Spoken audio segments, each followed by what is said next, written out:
వారి సంకీర్తనలను భగవంతుడు మెచ్చి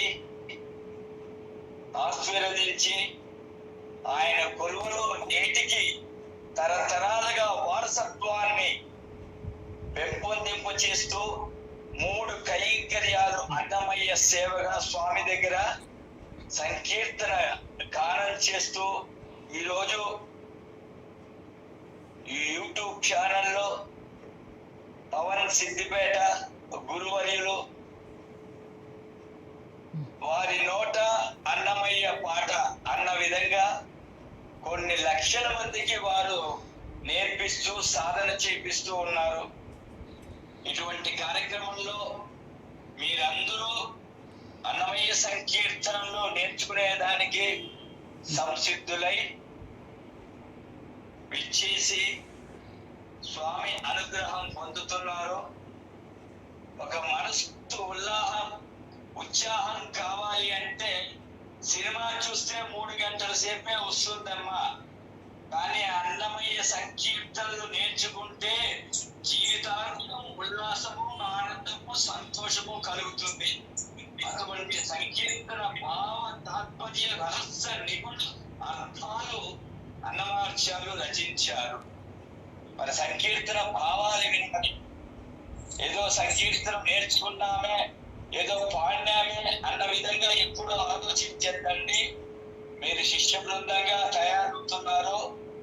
వారు వేల సంకీర్తనలు పాడుతూ ఉంటారు. పవన్ గారు వారి దగ్గర శిష్య బృందంగా అన్నమయ్య సంకీర్తనలు నేర్చుకునేదానికి ఒక బృందంగా మిమ్మల్ని ఏర్పాటు చేసి ఒక సాధన ఆయుధంగా మిమ్మల్ని తయారు చేస్తున్నారు.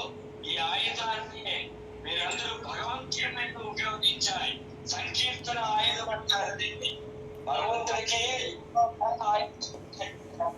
కానీ సంకీర్తన ఆయుధం అంటే ఈ కలియుగంలో అటువంటి సంకీర్తనలు నేర్చుకున్నటువంటి బృందం వారందరికీ భగవంతుని పరిపూర్ణ అనుగ్రహ ప్రసాదాలు. అన్నమాచార్య సంకీర్తన ఆలాపన చేస్తూ ఉన్నారంటే అన్నమాచార్య ప్రసాదాలు ఎప్పుడు మీకు అందరికీ కలుగుతుంది. ఇలాగే ఇప్పటికీ చాలా సార్లు పవన్ గారు ఎన్నో ఛానల్లో అన్నమయ్య సంకీర్తన సాధన చేపిస్తూ ఇలా కొనసాగిస్తున్నారు. వారి జీవితం నాభీయుడు రసన నాటకాలు ఎందు గోవింద రామస్వామిని ఎలా అయితే పలుకుతున్నారో నరంలో అన్నమాచార్య సంకీర్తనలో ప్రతి రక్తపు బిందువులోనే పవన్ గారు వారికి సహనము, వెంకటేశ్వర స్వామికి, లక్ష్మీదేవికి, భూదేవికి ఉన్నటువంటి ఓర్పు, శాంతము, సహనం ఉంటే వారి దగ్గర సంకీర్తనలు నేర్చుకోండి. భగవత్ అనుగ్రహాన్ని పొందండి.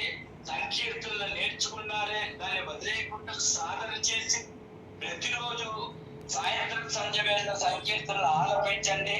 భగవంతుడికి ఎప్పుడైతే అతుల సంకీర్తనలు సాధన చేస్తున్నారో, ఆయన నామస్మరణ చేస్తూ ఉంటారో, భగవంతుడు మీ పక్కనే కూర్చొని ప్రతి ఒక్క సంకీర్తన భావాన్ని వింటూ ఉంటారు. వెంకటేశ్వర స్వామి పరిపూర్ణ అనుగ్రహం అందరూ పొందుతాము. నేను 12వ తరగతి మాస్టర్ని. తిరుమల క్షేత్రంలో వెంకటేశ్వర స్వామి దగ్గర ఉదయం సుప్రభాత సేవలో 4 సంకీర్తనలు గానం చేస్తూ ఉంటాను. రాత్రి పూట ఏకాంత సేవ సమయంలో 4 సంకీర్తనలు చేస్తూ భగవంతుని నిద్రపుచ్చుతూ ఉంటాను. దాన్ని శయనోత్సవం అంటారు. మధ్యాహ్నం జరిగేటువంటి కళ్యాణోత్సవంలో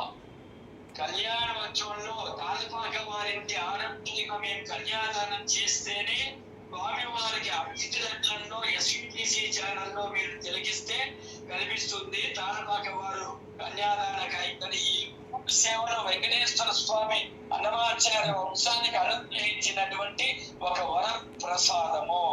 మేము అన్నమాచార్యులు, పెద్ద తిరుమలాచార్యులు, చిన్న తిరుమలాచార్యులు, తిరువేంకటాచార్యులు, అప్పలాచార్యులు, కోనపాచార్యులు, శేషాచార్యులు, రాఘాచార్యులు, కృష్ణమాచార్యులు, అనంతాచార్య, మా తండ్రి గారు శేషాచార్య, మా తాతగారు రామాచార్య, మా తండ్రి గారు నా పేరు తాళ్ళపాక స్వామి. మీరందరూ సంసిద్ధులై అన్నమయ్య సంకీర్తనలు ఆలాపన చేసుకోవాలని, నేర్చుకోవాలని దృఢ సంకల్పంతో వచ్చి వారి దగ్గర శిష్యులుగా చేరి నేర్చుకుంటున్నారు. స్వామి అనుగ్రహ ప్రసాదాలు సాధన చేయండి. స్వామి అనుగ్రహాన్ని అందరూ పొందండి. శతమానం భవతి శతం పురుషస్య ఆయుష్యేవేంద్రియం ప్రతిష్టతి. ధాన్యం ధనం బహం బహుపుత్రలాభం శత సంవత్సరం దీర్ఘమాయు. వెంకటపద్మావతి అనుగ్రహ ప్రసాద సిద్ధిరస్తు. ఇష్టగామ్యార్థఫల సిద్ధిరస్తు. మనోవాంఛాఫల సిద్ధిరస్తు. సకల దోష నివారణమస్తు. సమస్త సర్వాంగ భవంతు. ఉన్నత యోగ్యతాఫల సిద్ధిరస్తు. అన్నమాచార్య సంకీర్తన సాధన అనుగ్రహ ప్రసాద సిద్ధిరస్తు. ఆయుష్మాన్ భవ. దీర్ఘ సుమంగళీ భవ.